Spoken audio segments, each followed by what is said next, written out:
ঈশ্বর এবং প্রকৃতি আলাদা নয়। প্রকৃতি এবং ঈশ্বর একে অপরের পরিপূরক। এটি আদিকাল থেকেই প্রমাণিত।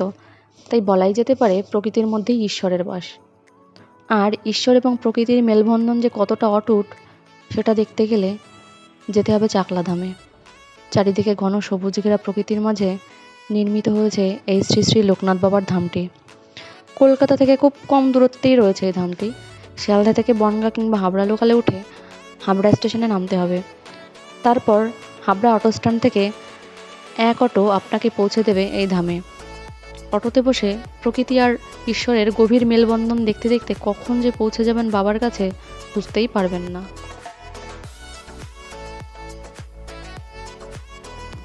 কালীঘাট এবং দক্ষিণেশ্বর কালী মন্দিরের পরে পশ্চিমবঙ্গের সবচেয়ে জনপ্রিয় দর্শনীয় ধর্মীয় স্থানগুলির মধ্যে এই ধামটি অন্যতম। উত্তর চব্বিশ পরগনা জেলার প্রায় বসিরহাটের কাছে অবস্থিত এই মন্দিরটিতে সারা বছর প্রচুর ভক্ত এবং অনুগামীরা এসে থাকেন। এটি বিখ্যাত তীর্থস্থান ছাড়াও চাকলা ধাম একটি জনপ্রিয় পর্যটন স্পটও। হিন্দু যোগী বাবা লোকনাথের আদি জন্মস্থান নিয়ে ব্যাপক বিতর্ক রয়েছে। কিছু লোক বিশ্বাস করেন শ্রী শ্রী বাবা লোকনাথ চাকলা ধামে জন্মগ্রহণ করেছিলেন, আবার অনেকের দাবি যে তিনি কচুয়া ধামে জন্মগ্রহণ করেছিলেন। বিংশ শতাব্দীর গোড়ার দিকে নিত্যগোপাল সাহা এই জন্মস্থান বিতর্কের বিষয়ে একটি মামলা দায়ের করেন এবং কচুয়া ধামের পক্ষে মামলায় জয়লাভ করেন। সেই থেকে কচুয়া ধামকে আইনত বাবা লোকনাথের আদি জন্মস্থান হিসেবে গণ্য করা হয়। লোকনাথ বাবার কৃপায় গ্রামের মানুষের অর্থনৈতিক অবস্থার অনেক উন্নতি হয়েছে বলে জানা যায়। পর্যটন আকর্ষণ অনেক গ্রামবাসীকে সঠিকভাবে জীবিকা অর্জনে সহায়তা করেছে। এই স্থানটিতে প্রাচীনকালের হারিয়ে যাওয়া ধর্মীয় ক্রিয়াকলাপ যেমন যজ্ঞ, কীর্তন, পূজা এবং অন্যান্য অনুশীলনের আয়োজন করা হয়ে থাকে।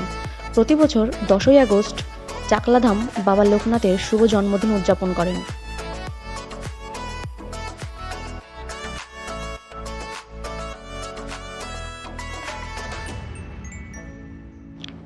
প্রায় প্রতিদিনই ভক্তদের সমাগম লেগে থাকলেও প্রত্যেক রবিবার পুজো দেওয়ার ব্যবস্থা রয়েছে এবং সেই সঙ্গে প্রসাদ গ্রহণেরও সুবন্দোবস্ত রয়েছে।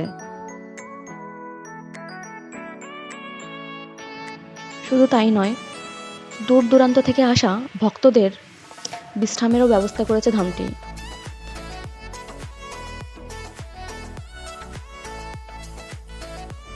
এই জাগতিক জীবনের একঘেয়েমি থেকে মুক্তি পেতে আপনি চলে আসতে পারেন এই ধামে, যেখানে এলে আপনি হয়তোবা উপলব্ধি করতে পারবেন বাবার সেই বাণী।